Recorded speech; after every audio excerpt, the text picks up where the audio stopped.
Alhamdulillahi rabbil alamin. Wa bihi nasta'inu ala umuri dunya waddin. Wassalatu wassalamu ala asrafil anbiya'i wal mursalin wa ala alihi wa ashabihi wa man tabi'ahum bi ihsanin ila yaumiddin. Ashhadu an la ilaha illallah wahdahu la syarikalah wa ashhadu anna Muhammadan abduhu wa rasuluh. Allahumma shalli wa sallim wa barik ala Muhammad wa ala ali Muhammad kama shallaita wa barakta ala Ibrahim wa ala ali Ibrahim fil alamin innaka Hamidum Majid. Rabbi shrah li sadri wa yassir li amri wahlul 'uqdatam min lisani yafqahu qawli, amma ba'du. Bapak-bapak dan ibu-ibu serta jamaah sekalian, a'azani Allah wa iyyakum ajmain. Semoga kita semua yang hadir di majelis ini senantiasa dimuliakan Allah Subhanahu wa taala. Amin ya Allah ya rabbal alamin. Alhamdulillah Bapak Ibu, ya pada sore hari ini meskipun cuaca mendung ya, gelap, alhamdulillah kita tetap berusaha untuk datang ya ke majelis ini untuk bersama-sama thalabul ilmi mempelajari ayat-ayat Allah dan sunnah-sunnah Rasulullah sallallahu alaihi wasallam. Mudah-mudahan ya kehadiran kita ke majelis ini Bapak Ibu menjadi sebab dimudahkannya kita ya, dimudahkannya jalan kita menuju surga Allah Subhanahu wa taala. Amin ya Allah ya rabbal alamin. Alhamdulillah Bapak Ibu, pada sore ini ya kita bisa berjumpa kembali untuk melanjutkan ya, ngaji kitab Sahih Wasaya Ar-Rasul sallallahu alaihi wasallam yang dikumpulkan oleh Syekh Al-Albani rahimahullah. Pada kesempatan kali ini kita akan membahas satu hadis Nabi tentang wasiat beliau ya, supaya kita tidak berlebihan di dalam beribadah. Hadisnya dari Jabir ya, bin Abdullah radhiyallahu anhu maqal, dia mengatakan marra Rasulullah sallallahu alaihi wasallam ala rajulin. Suatu ketika Rasulullah SAW berjalan melewati seseorang yusalli ala sokhratin, yang sholat di atas batu ya. Fa'ata nahiyata makkata pamakasa maliyya.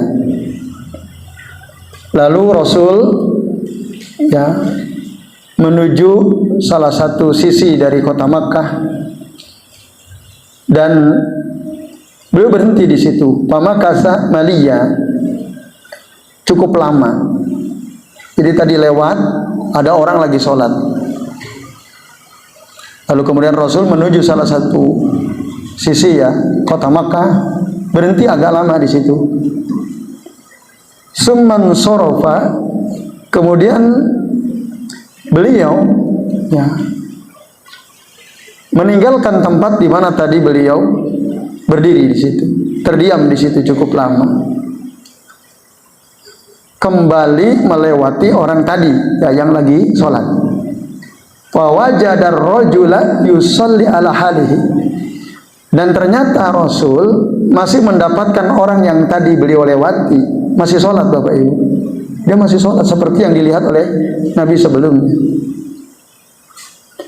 Maka berdirilah Nabi pokok sumakol, kemudian beliau berkata di hadapan orang-orang, ya ayyuhan nas alaikum bil qasdi, wahai sekalian manusia, hendaklah kalian ya bil qasdi.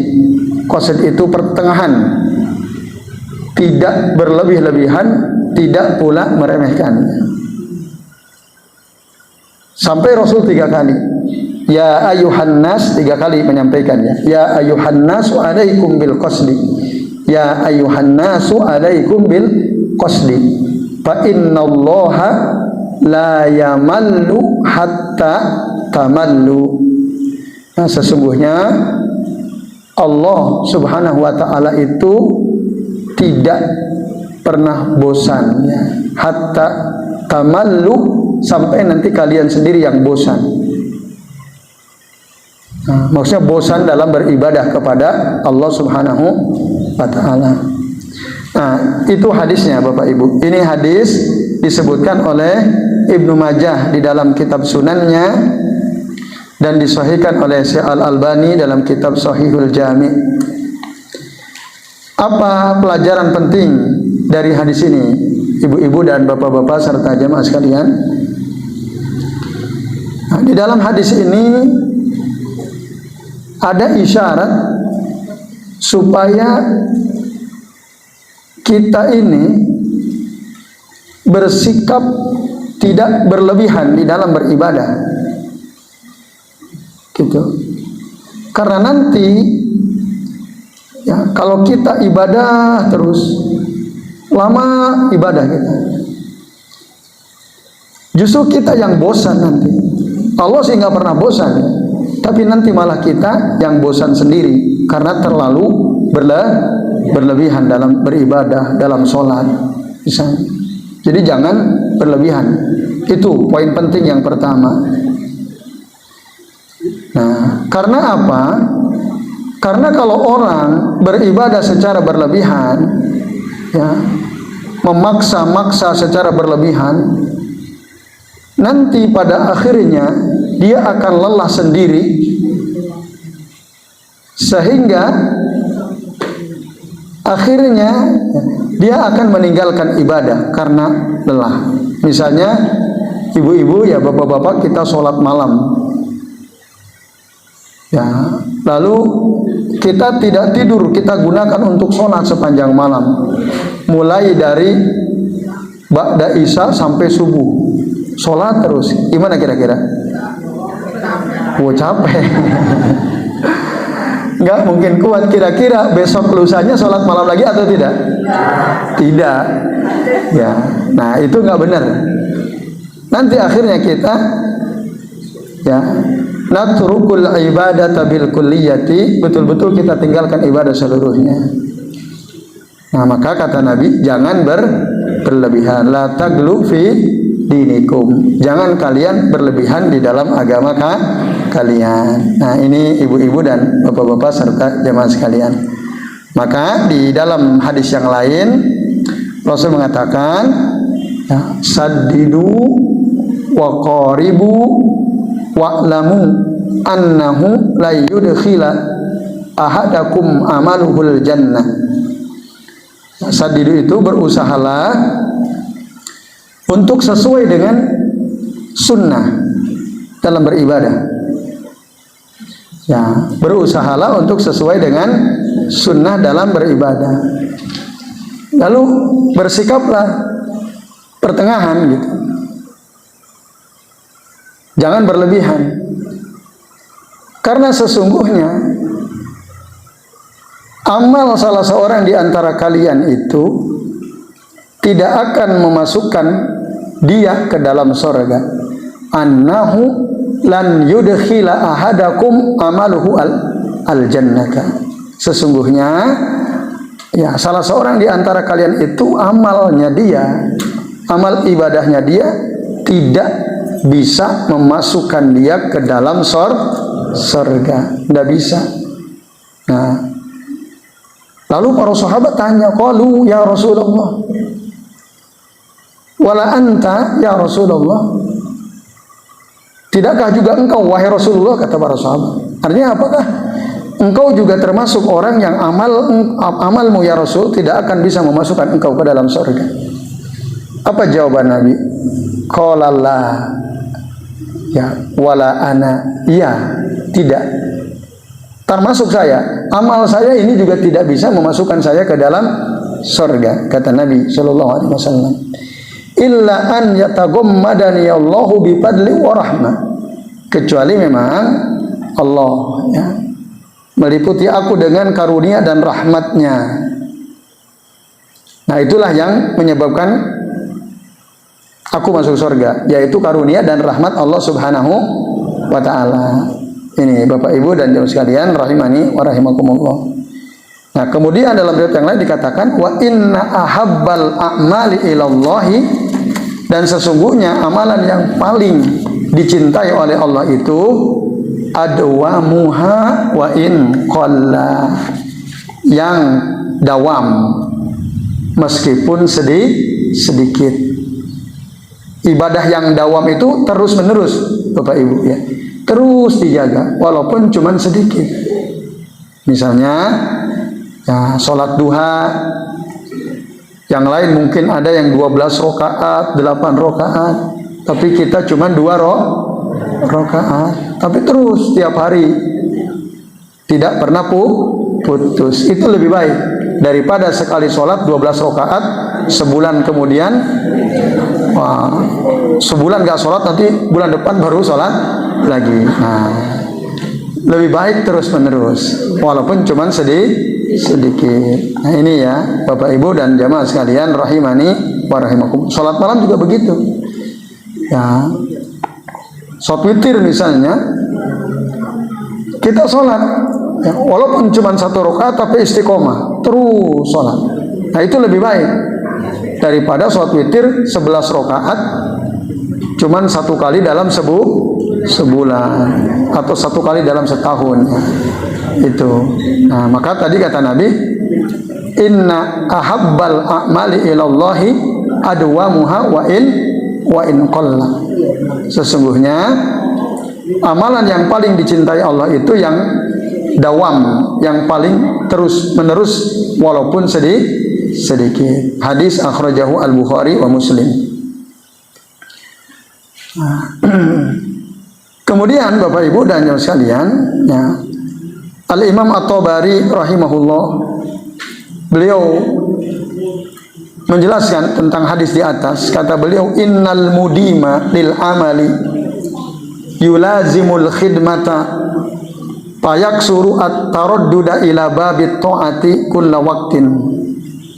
Sesungguhnya orang yang terus-menerus beramal, dia akan senantiasa mengabdi, dan akhirnya dia banyak bolak-balik ila babit ta'ah, bolak-balik untuk menuju pintu ketaatan setiap waktu.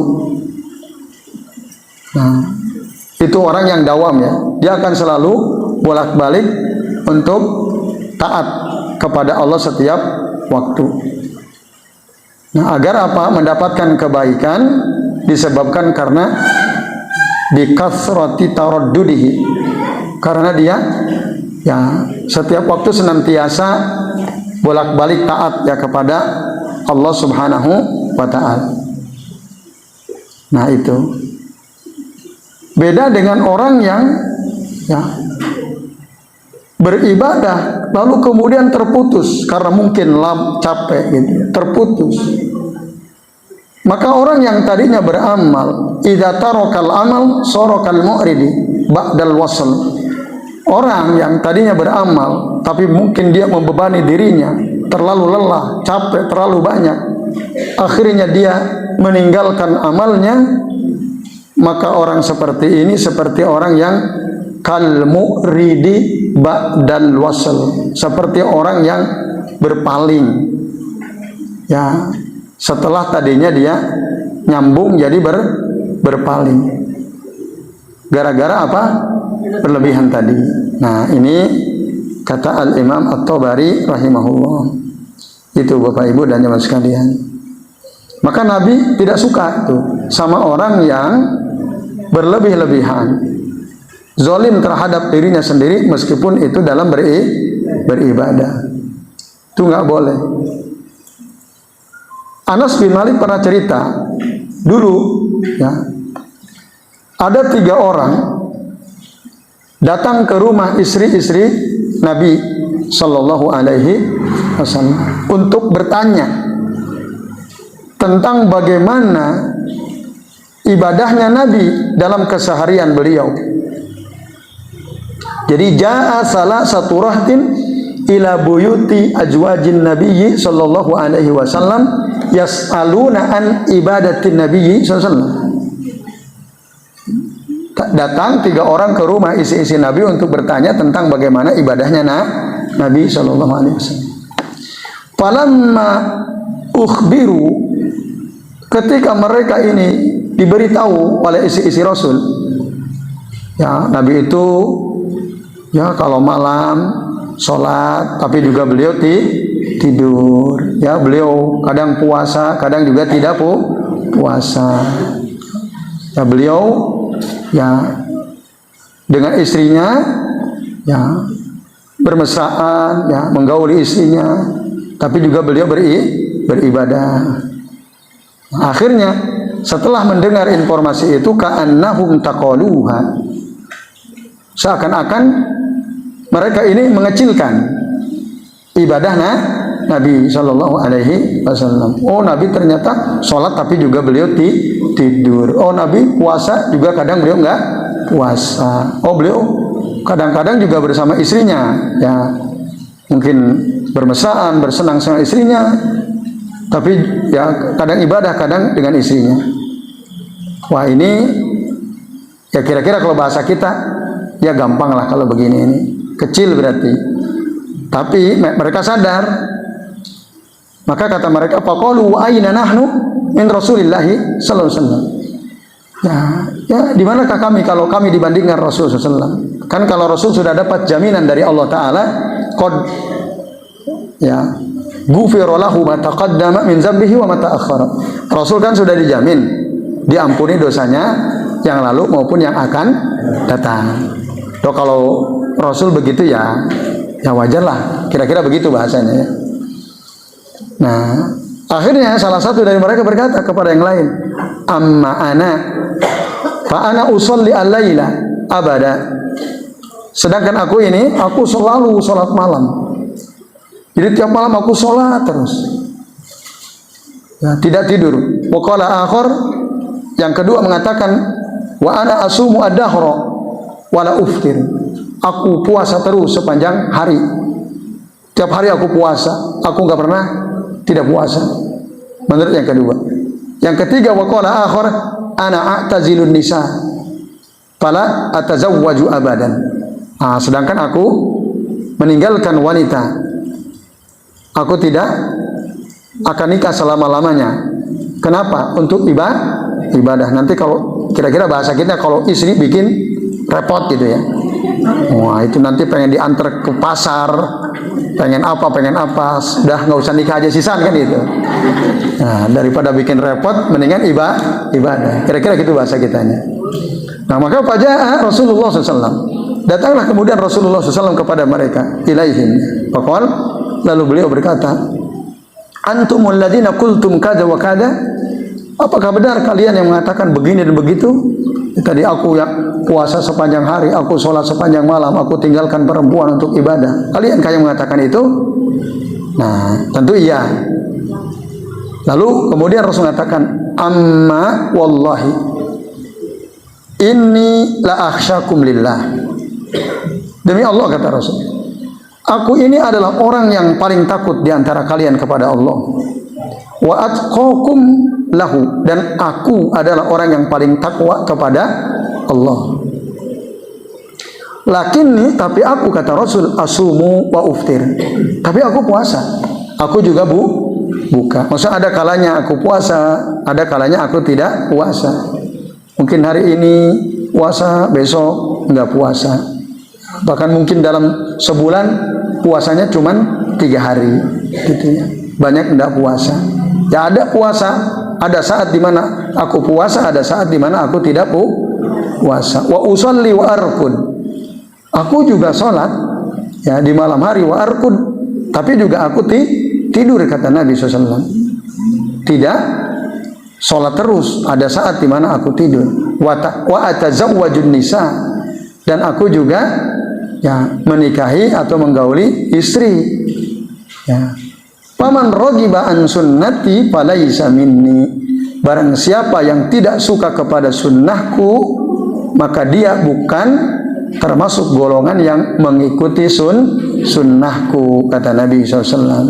Nah, meluruskan ketiga orang sahabat yang tadi ya tidak pas dalam memahami konsep ibadah, ya, di mana mereka tadi ya, ibadah itu yang ya harus puasa terus, sholat terus, bahkan tinggalkan menikah, tinggalkan istri dan seterusnya. Ini Bapak Ibu dan jamaah sekalian rahimani wa rahimakumullah. Nah, ternyata itu keliru gitu.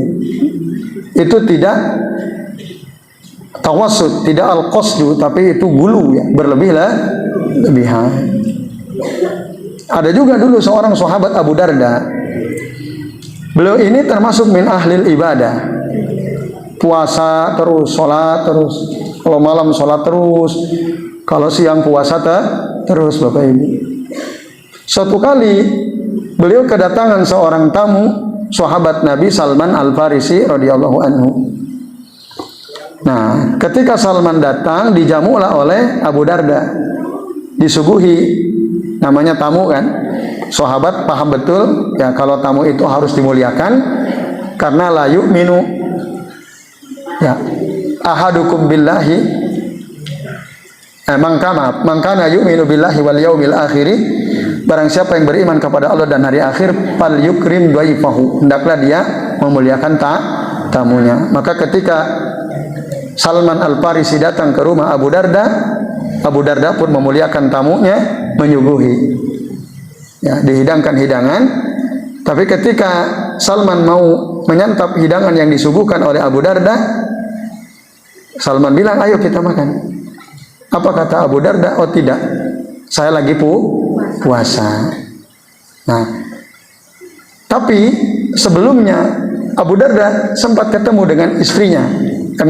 Salman Al-Farisi ya sempat ketemu dengan istrinya Abu Darda, yaitu Ummu Darda, dalam keadaan tidak mengurus diri. Ya, pokoknya tidak mengurus dirinya lah. Mungkin kalau di zaman kita, mungkin di zaman sekarang ya, ya rambutnya mungkin acak-acakan gitu ya, dasternya sobek-sobek gitu ya. Ya kira-kira begitulah. Ya nggak ganti-ganti, kotor.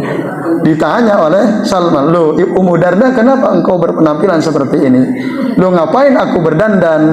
Yang ngapain aku berpenampilan bagus? Wong Abu Darda nggak peduli kok, gitu ya. Nggak pernah deket-deket, gitu ya. Nggak pernah ya mendekati, ya, dan tidak memperhatikan Ummu Darda. Ya udah aku seperti ini aja, kata beliau. Oh, tahu sebabnya. Nah, lalu ketemu tadi dengan Abu Darda, ketika dipersilakan, Salman tidak mau.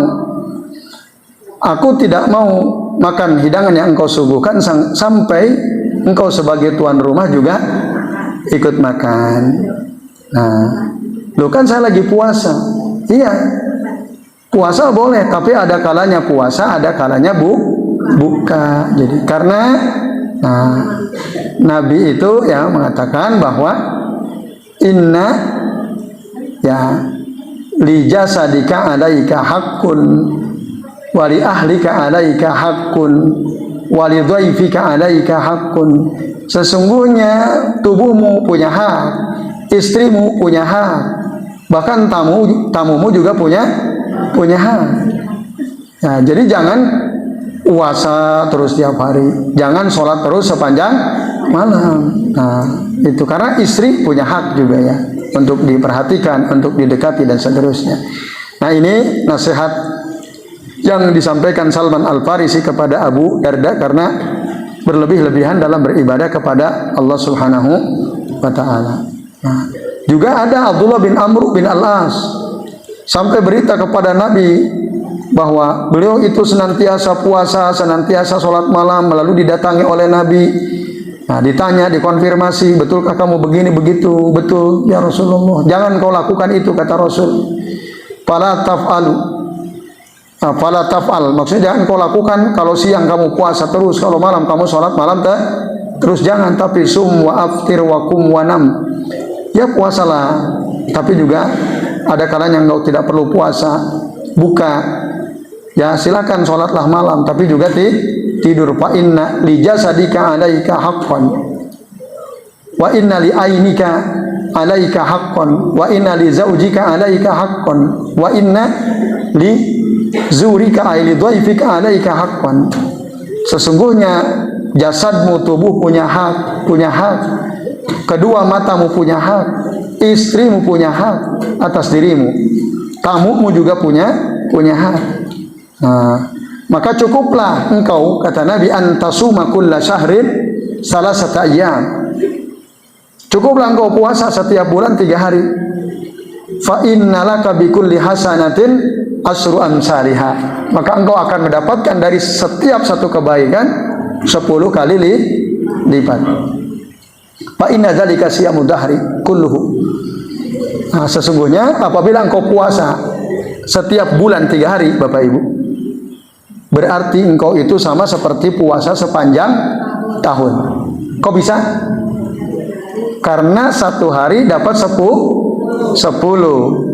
Berarti 1 hari sama dengan 10 hari. 3 hari sama dengan sebulan, 30 hari. Jadi kalau kita, ibu-ibu, bapak-bapak ya, puasa rutin dalam sebulan 3 hari aja, itu kita mendapat seakan-akan puasa selama 1 tahun.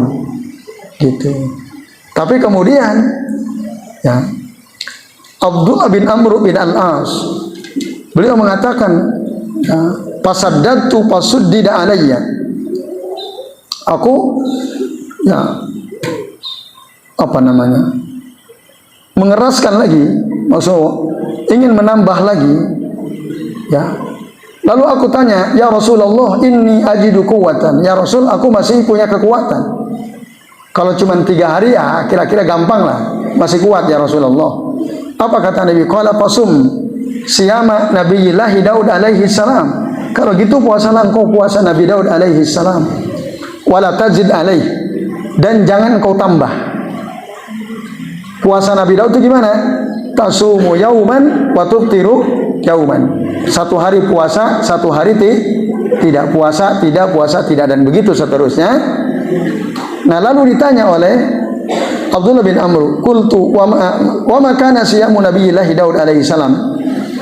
Lalu bagaimana dengan puasa Daud alaihi salam ya Rasulullah? Kata Nabi apa? Qala nisfu dahr. Puasa Daud itu sama dengan setengah tahun. Pakana Abdullah yaqul ba'da an kabura, maka Abdullah bin Amr bin Al-As radhiyallahu anhu, setelah usia beliau semakin sepuh, baru beliau semacam menyesal. Ya laitani qabiltu rukhsatan Nabi sallallahu alaihi wasallam. Duhai sekiranya dulu aku menerima kemudahan dari Nabi sallallahu alaihi wasallam. Nah, ini penyesalan seorang sahabat. Ya, kenapa dulu tidak ngikuti saja apa yang diwasiatkan oleh Nabi gitu. Jadi ya puasa setidaknya 3 hari lah setiap bulan gitu. Nah, walaupun masih kuat, nanti digunakan untuk yang lain. Nah, ini Bapak Ibu dan jamaah sekalian rahimani wa rahimakumullah. Itu ya. Jadi jangan berlebih-lebihan dalam beribadah kepada Allah Subhanahu wa taala. Nah, berlebih-lebihan itu dalam agama adalah keburukan ya.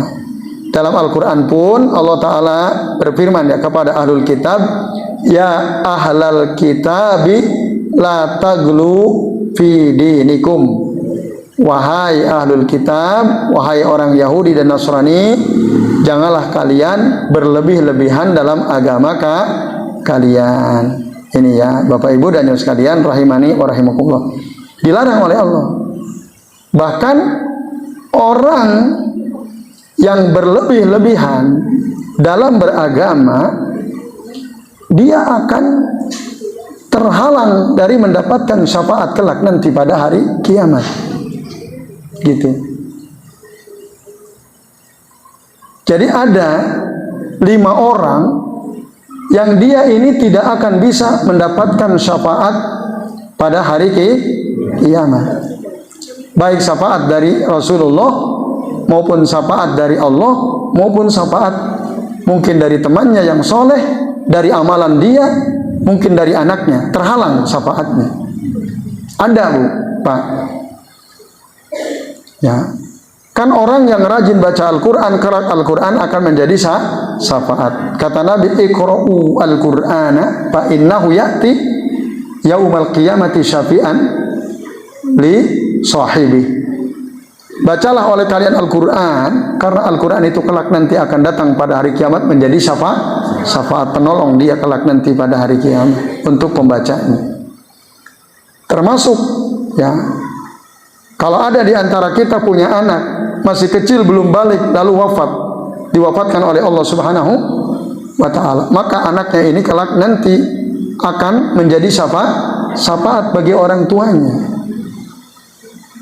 Dia ketika disuruh masuk ke dalam surga oleh Allah taala, kata dia ini, ya Rabb, mana bapak ibuku? Itu aku ingin masuk surga bersama orang tuaku. Nah, akhirnya orang tuanya dimasukkan surga karena syafaat dari anak yang meninggal di waktu masih kecil. Tapi ingat bahwa asy-syafa'atu lahu aw laha mawani. Syafaat itu ada penghalangnya. Selama ada penghalangnya, maka amal-amal atau sesuatu yang bisa memberikan syafaat itu akan menghalangi, sehingga akhirnya dia tidak bisa mendapat syafaat Bapak Ibu. Nah, di antara penghalang syafaat itu adalah orang yang berlebih-lebihan dalam beragama, dalam beribadah. Berlebih-lebihan. Kata Nabi, ya, ada dua orang yang tidak akan mendapatkan syafaat. Nah, salah satunya ya, kullu marikin ghalin. Setiap orang yang ya, marikin ghalin. Marik itu keluar dari agama, dan setiap orang yang berlebih-lebihan dalam beragama itu tidak akan dapat syafaat. Nah, oleh karenanya ya, berlebih-lebihan dalam beragama itu Bapak Ibu hukumnya haram. Tidak boleh. Ya, dasarnya jelas. Ya, dalam salah satu hadis Nabi, ya, beliau mengatakan, Bapak Ibu dan jamaah sekalian, ayyuhan nasu iyyakum wal gulu. Ya, wahai sekalian manusia, jauhilah oleh kalian bersikap gulu, berlebih-lebihan dalam ya fiddin, dalam beragama, dalam agama, jauhi. Fa inna ma ahlaka man kana qablakumul guluwu fiddin. Nah, sesungguhnya binasa orang-orang sebelum kalian disebabkan karena berlebih-lebihan dalam beragama, dalam agama. Itu membinasakan. Oleh karenanya para ulama sepakat bahwa bersikap gulu atau berlebihan dalam agama itu hukumnya haram. Tidak boleh ya. Jadi pertengahan saja. Juga tidak boleh meremehkan, tidak boleh. Nah, nanti kalau meremehkan juga diancam. Nah, misalnya terlalu meremehkan sholat, nanti saja. Nah, maka orang yang sholat, ada yang celaka gara-gara meremehkan sholatnya, mengakhir-akhirkan waktu sholatnya. Fawailul lil musallin alladzina hum an sholatihim sahun. Celakalah orang-orang yang sholat, yaitu orang-orang yang lalai dari sholatnya. Nah, ini namanya tafrid ya, meremehkan. Itu juga tidak boleh. Berlebihan tidak boleh, meremehkan juga tidak boleh, Bapak Ibu dan jemaah sekalian. Nah, lalu ya, apa contoh berlebih-lebihan dalam beragama? Ya, banyak Bapak Ibu. Ada orang berlebihan di dalam menghormati ulama, orang-orang soleh. Ini juga nggak boleh dalam agama. Misalnya, ya Bapak Ibu dan jamaah sekalian, rahimani wa rahimakumullah. Ya, ketika kita mengkultuskan seorang ulama, menganggap bahwa dia nggak mungkin salah, pasti setiap apa yang diucapkan dilakukan pasti benar, berarti kita telah bersikap berlebihan gitu terhadap si ulama tersebut, dan ini haram, nggak boleh ya.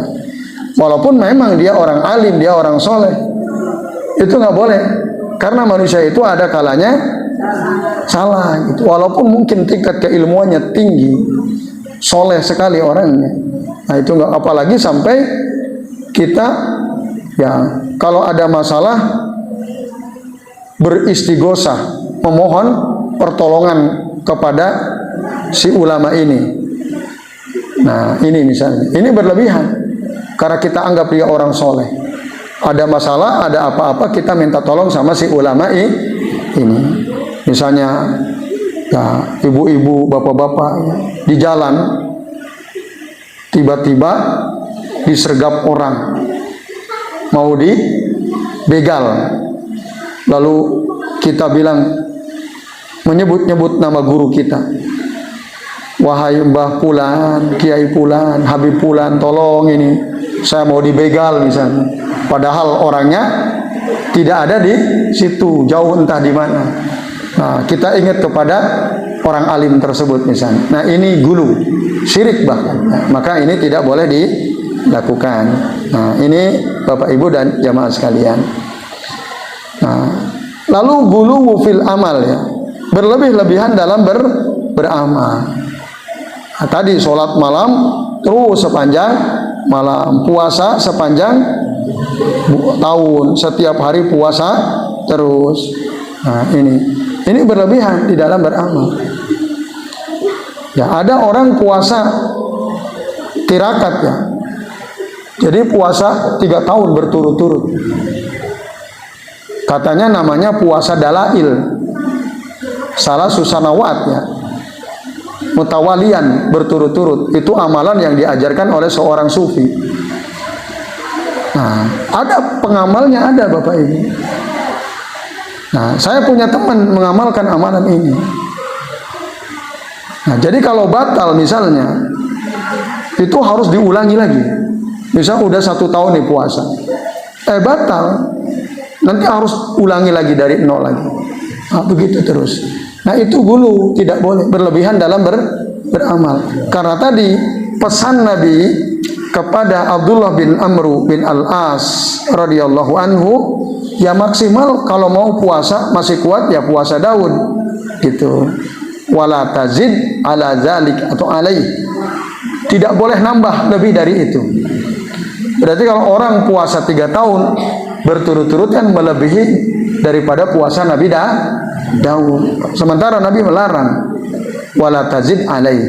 Nah, lalu teman saya ini bilang begini sama saya, lah sekarang gini, sampean percaya nggak sama guru sampean? Saya bilang ya tergantung. Ya, jika yang disampaikan guru saya itu benar sesuai dengan Quran Sunnah dan beliau menjelaskan dasarnya, tentu saya akan percaya.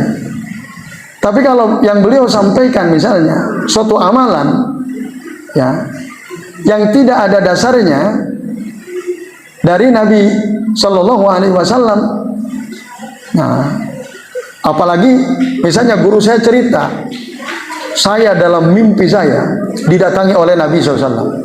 Misalnya, saya punya guru ya contohnya. Ini contoh misalnya. Lalu si guru itu cerita, di dalam mimpi saya didatangi oleh Nabi Sallallahu Alaihi Wasallam.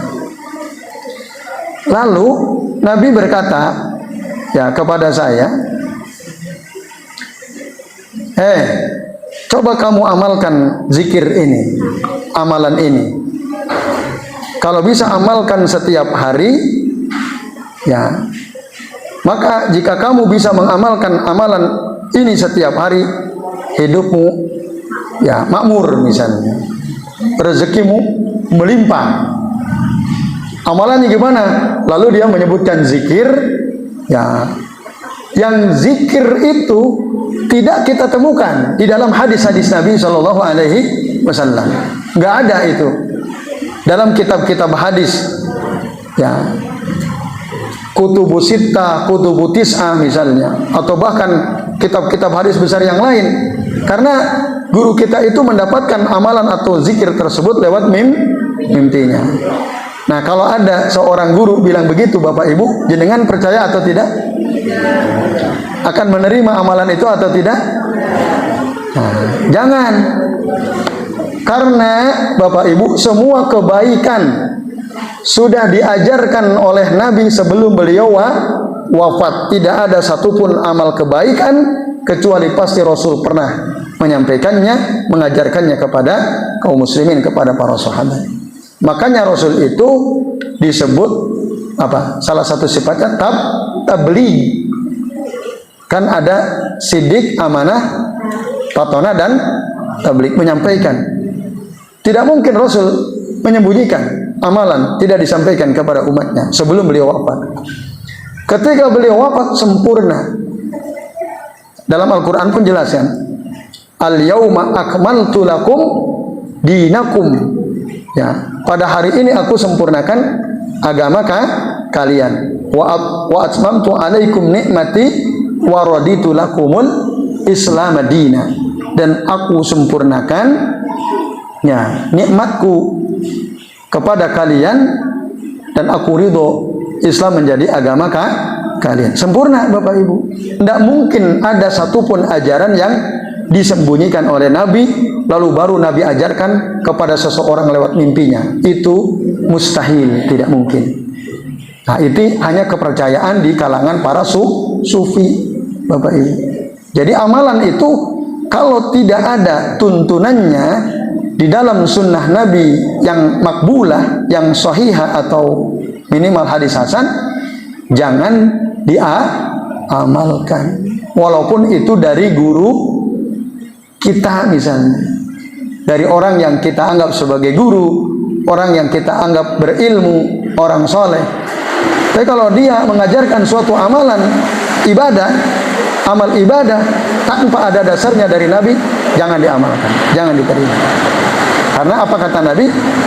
Man amila amalan falaisa alaihi amruna fahuwa raddun. Barang siapa yang amalkan suatu amalan tidak ada perintahnya dari kami, maka dia tertolak, tidak diterima di sisi Allah, di sisi Allah Azza wa Jalla. Nah, ini Bapak Ibu dan jamaah sekalian. Nah, oleh karenanya orang yang berlebih-lebihan dalam beragama ya, itu akan membuka pintu bid'ah gitu dalam agama. Nah, ini bahaya. Beberapa hari lalu ada seorang jamaah nge-share kepada kami, Ustaz, saya dapat video ini, apakah benar amalan ini ada dalilnya? Saya buka, saya tonton videonya, ada seorang Habib cerita gitu, bahwa gurunya Habib Fulan bin Fulan itu pernah mimpi diajarkan oleh Nabi amalan ini, maka ini harus diamalkan setiap hari kalau ingin hidupnya begini-begini. Dan barang siapa yang mendengarkan amalan ini, maka dia wajib menyampaikan kepada yang lain katanya. Jika tidak, maka akan terjadi begini dan begitu, diancam. Ah, ini udah nggak beres, nggak bener. Nah, saya bilang nggak usah digubris, nggak usah didengerin, nggak usah disebarluaskan. Itu kalau kita sebarluaskan berarti kita menyebarluaskan sesuatu yang baru dalam agama yang tidak diajarkan oleh Nabi SAW. Jadi jangan tertipu Bapak Ibu dengan penampilan seseorang ya, apabila dia mengajarkan sesuatu yang tidak sesuai sunnah. Harus sesuai dengan sunnah Rasul SAW. Nah, ini Bapak Ibu dan jamaah sekalian rahimani wa rahimakumullah ya. Kemudian ya, Bapak Ibu, kenapa kok ada orang gulu dalam agama? Ada beberapa sebab ya. Salah satu di antaranya adalah qillatu ya wa fi al-ilm. Karena sedikit ilmunya, lemah ilmunya, nggak punya ilmu, ikut-ikutan biasanya. Biasanya orang gulu itu ikutan, nggak tahu, nggak peduli sama dalil, nggak peduli sama hadisnya ada atau tidak, dalilnya ada atau tidak. Ya wis, pokoknya aku dapat dari Habib Fulan, dari Kiai Fulan, wis amal kewai. Nah, jangan begitu Bapak Ibu. Ikutilah kiai, ikutilah seorang ulama berdasarkan ilmunya. Yang kita ikutin ilmunya. Ilmu itu maksudnya yang ada dasarnya dari Al-Quran dan Sunnah Rasul Sallallahu Alaihi Wasallam. Jadi kalau ada guru kita menyampaikan suatu amalan tanpa disebutkan dasarnya, jangan diamalkan dulu sampai kita tahu dasarnya, dalilnya. Gitu. Kalau kita punya kesempatan bertanya langsung kepada beliau, tanyakan, Ustadz atau Kiai atau Bib, amalan yang panjenengan sampaikan ini ada enggak ya hadisnya dari Nabi SAW? Kalau berani kita tanya. Kalau tidak ya tanya orang lain yang kira-kira tahu. Nah, jangan pokoknya asal Kiai Fulan, Habib Fulan ngajarin amalan, udah amalkan. Jangan. Ini enggak sesuai dengan tuntunan Nabi ya. Jadi maksudnya harus tahu dulu dasarnya. Karena al ilmu qoblal amal. Ilmui dulu sebelum kita beramal. Ini kaidah penting Bapak Ibu ya, dalam beribadah itu harus tahu dulu ilmunya, baru kemudian kita amalkan.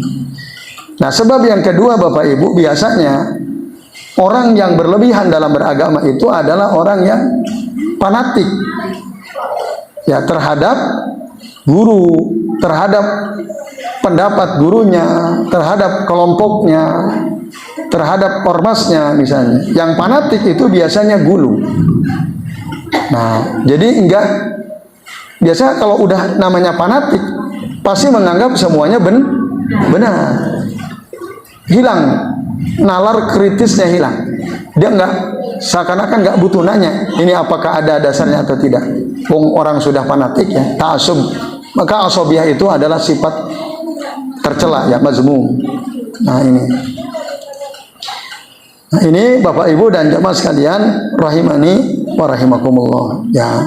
Di antara sebab-sebab kenapa ada orang kok bisa berlebih-lebihan dalam beragama. Nah, oleh karenanya Bapak Ibu dan jemaah sekalian, supaya kita tidak terjerumus ke dalam sikap gulu ya, dalam beragama, dalam beribadah, tidak ada cara kecuali dengan cara apa? Belajar, berilmu, terus menuntut ilmu. Nah, dengan ilmu itulah kita bisa menyaring ya, mana yang sebaiknya kita amalkan, mana yang sebaiknya kita tidak perlu amalkan. Nah, ilmu itu maksudnya apa? Yaitu ayat-ayat Allah, sunnah-sunnah Rasulullah SAW. Dan memang tidak gampang ya. Kalau bicara dalil, hadis gitu ya. Ini amalan apa ada hadisnya? Nah, Bapak Ibu dan jamaah sekalian, karena ada banyak amalan, hadisnya juga ada. Nah, maka tahap berikutnya kita perlu juga tahu, bertanya gitu ya, apakah amalan ini hadisnya sahih atau tidak gitu ya. Ini. Nah, karena kalau hadisnya tidak sahih, itu pun sebaiknya kita tidak mengamalkan. Contoh ya, yang sering dibahas nih di medsos, sering di-share ya video ya, kiai penceramah yang mengatakan keutamaan sholat awabin setelah sholat maghrib 6 rakaat katanya ya. Bahkan sampai ada seorang ustadz itu mengatakan habis maghrib itu nggak usah baca Quran, gitu kan? Nggak usah baca Quran. Ada amalan yang jauh lebih utama daripada baca Al-Quran. Apa itu sholat awabin? Kata dia ya. Memang ada hadisnya. Nah, hadisnya Bapak Ibu dan jamaah sekalian berbunyi, man shalla ba'dal maghribi sitta raka'atin walam yatakallam fima bainahunna bisu'in. Barang siapa sholat setelah maghrib 6 rakaat dan dia tidak berbicara di antara 6 rakaat itu dengan omongan yang buruk, udilna lahu bi ibadati sintai asrota sana, maka itu sebanding dengan ibadah selama 12 12 tahun. Keren kan? Cukup sholat 6 rakaat setelah maghrib itu pahalanya seperti ibadah 12 tahun. Wah, ini kan. Nah, ini Bapak Ibu. Kan orang seneng kan? Pahalanya luar biasa. Andai kata ini hadis sahih, tentu kita amalkan Bapak Ibu. Sebagaimana yaitu sholat sunnah fajar, ya kan? Barang siapa yang sholat sunnah fajar rakaat ini, maka itu khairun minad dunya wa ma fiha, lebih baik daripada dunia dan seisinya. Ini hadisnya sahih, amalkan, jaga sholat sunnah fajar. Tapi yang ini para ulama ya mengatakan hadis tentang sholat awabin, yang katanya sholat awabin 6 rakaat setelah maghrib itu, Bapak Ibu dan yang sekalian, ini bukan hadis yang sahih. Wa hadza hadis dhaifun jiddan. Ini hadisnya lemah sekali Bapak Ibu dan jamaah sekalian. Nah itu, jadi hadis ini sangat lemah. Itu beberapa ulama menilai seperti itu. Ya karena ada sosok ya di dalam perawi hadis itu namanya Umar bin Abdullah bin Abi Khusam. Nah ini orang yang dianggap lemah ya si perawi ini, sehingga para ulama ya termasuk Al-Imam At-Tabrani, Al-Imam At-Tirmidzi ya melemahkan hadis ini ya gitu, termasuk Abu Zur'ah Ar-Razi, ini hadis wahil hadis ya, termasuk Ibnu Hibban ya, padahal Ibnu Hibban itu termasuk sosok ahlul hadis yang relatif longgar ya, relatif longgar dalam mensahihkan hadis. Tapi ketika menilai hadis ini, nah beliau nah Bapak Ibu mengatakan tidak ya, tidak halal menyebutkan hadis ini ya. Karena apa? Nah, hadis ini mimman yarwi al-asya al-maudu'at an siqatil a'immah, dari orang yang sering meriwayatkan hadis-hadis palsu si perawinya ini. Itu kata Abu Zur'ah Ar-Razi. Nah ini kata Ibnu Hibban, maaf, kata Ibnu Hibban. Ibnu Adi rahimahullah juga mengatakan hadis tadi itu mungkarul hadis dalam kitab Al-Kamil. Juga disebutkan dalam kitab Tahdzibut Tahdzib ya. Nah, ini Bapak Ibu dan jamaah sekalian. Oleh karenanya ittafaqu a'immatul hadis ala tad'ifi hadzal hadis wa raddahu. Para ulama ahli hadis sepakat ya, mengatakan hadis tadi yang barang siapa sholat 6 rakaat sama maghrib tidak berbicara di antara 6 rakaat dengan omongan yang buruk, maka itu sebanding dengan ibadah 12 tahun itu. Nah, ittafaqu a'immatu al-hadis ala tad'ifi hadzal hadis wa raddahu. Semua sepakat ulama hadis akan lemahnya hadis ini dan menolak hadis ini. Nah, ini. Tapi banyak para penceramah, sebagian ustaz mendorong gitu ya untuk supaya mengamalkan hadis ini, yaitu sholat awabin 6 rakaat setelah maghrib. Nah ini bapak-bapak dan ibu-ibu serta jamaah sekalian rahimani wa rahimakumullah.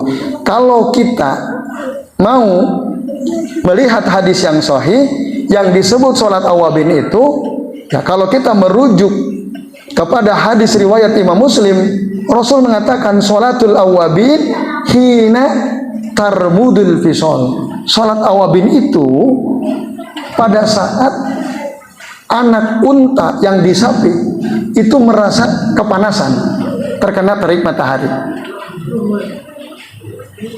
kira-kira jam 9 jam 10. Nah jadi sholat awabin itu kalau kita merujuk kepada hadis Sahih Muslim ini berarti sholat duha. Itu sholat awabin itu, sholat duha. Awab itu kan artinya orang yang kembali kepada Allah Ta'ala. Nah, ketika orang sibuk, dia meluangkan waktu ya, untuk beribadah kepada Allah. Nah itulah sholat awabin. Jelas Rasul mengatakan sholatul awabin hina tarmudul bisol. Maka sebaik-baik sholat duha menurut sebagian ulama berdasarkan hadis ini adalah ketika jam 9 jam 10 kira-kira. Itu sebaik-baik waktu terbaik untuk sholat duha. Walaupun tentu boleh jam 6 jam 7 boleh. Nah, sebelum zuhur boleh. Nah ini Bapak Ibu dan sekalian. Nah itu ya. Makanya zikir Rasul setelah selesai sholat duha itu apa zikirnya? Istighfar, Bapak Ibu. Apa zikirnya Rasul? Kalau selesai sholat duha, Bapak Ibu biasanya kalau panjenengan selesai sholat duha apa yang dibaca?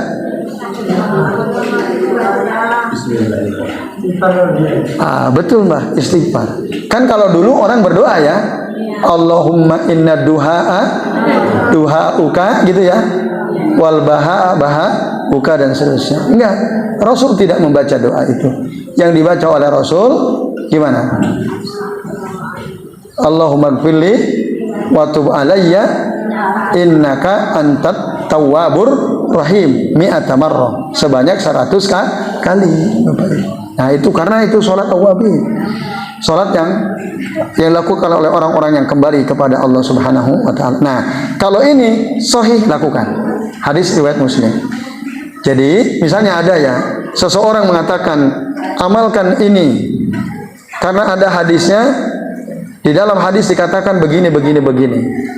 Nah itu Bapak Ibu ya, apalagi kalau kita dengarnya dari orang yang tidak hati-hati dalam menyampaikan hadis. Sebaiknya simpan dulu, tanyakan sama orang berilmu yang menurut kita dia tahu. Ustaz, saya dapat ilmu begini, dapat sharing dari teman begini, atau saya dari pengajian dapat begini. Ini gimana kira-kira Ustaz? Hadisnya amalan ini sahih atau tidak? Kan kita mungkin tidak bisa Bu ya, Bapak Ibu ya, langsung ngecek apakah ini hadisnya sahih atau tidak, karena tidak setiap orang punya kemampuan itu. Nah ini tugasnya para ustadz, para ulama yang ngerti tentang ilmu hadis harus menjelaskan, membantu meneliti apakah amalan ini hadisnya sahih atau tidak. Nah kalau datang informasi ke kita, oh ternyata hadisnya sahih, baru kita amalkan. Jika ternyata hadisnya tidak sahih, maka tidak perlu diamalkan. Nah ini Bapak Ibu ya, maka dengan ilmu itu insya Allah kita akan terhindar dari bersikap gulu ya, gulu dalam beribadah kepada Allah Subhanahu wa ta'ala. Jadi saya kira ini, maka ya, kesimpulannya Bapak Ibu, satu ya, dilarang kita bersikap berlebih-lebihan dalam beribadah kepada Allah Ta'ala atau gulu tadi. Kesimpulan kedua, sebaik-baik ibadah itu adalah tidak meremehkan, tidak berlebihan, pertengahan, maka qasdan. Lalu kesimpulan yang ketiga, Bapak Ibu dan Saudara sekalian ya, hadis tadi menjelaskan tentang bagaimana Nabi SAW mendidik para sahabat ya, orang-orang mukmin untuk beribadah kepada Allah dengan benar ya. Bagaimana Nabi mendidik para sahabat supaya beribadah kepada Allah dengan cara yang benar, tidak berlebihan. Nah ini. Dan yang terakhir di antara kesimpulan penting dari hadis tadi Bapak Ibu adalah, nah, hadis tadi menjelaskan ya bagaimana ya ketelitian Nabi Shallallahu Alaihi Wasallam, kejelian Nabi Shallallahu Alaihi Wasallam dalam ya, melihat, memperhatikan para sahabat itu ketika mereka beramal atau beribadah. Nah, maka tadi Nabi perhatikan, Rasul jalan melewati loh, ini orang sholat. Rasul berdiam lama di satu tempat, kembali masih juga sholat. Nah, Rasul teliti, ini kok orang lama sekali. Makanya dinasihati oleh Nabi Sallallahu Alaihi Wasallam. Ya, ini Bapak Ibu dan Saudara sekalian yang bisa kita bahas ya pada kesempatan sore hari ini. Semoga kita bisa terhindar ya dari sikap gulu dalam beribadah, dan semoga kita senantiasa semangat untuk menuntut ilmu, mempelajari sunnah-sunnah Rasul Sallallahu Alaihi Wasallam, agar apa? Agar setiap amal ibadah yang kita lakukan ya, selalu berdasarkan dalil yang makbul ya, yang sahih atau hasan. Ya, amin ya rabbal alamin. Demikian kita cukupkan Terima kasih atas perhatiannya, dan tentu saja kami mohon maaf apabila yang kami sampaikan ada kesalahan dan kekeliruan. Mohon dibukakan pintu maaf yang selebar-lebarnya, dan kami akhiri wassallallahu ala Muhammadin wa ala alihi wa sahbihi wa baraka wa sallama alaihim ajma'in. Billahi taufiq wal hidayah. Wassalamualaikum warahmatullahi wabarakatuh.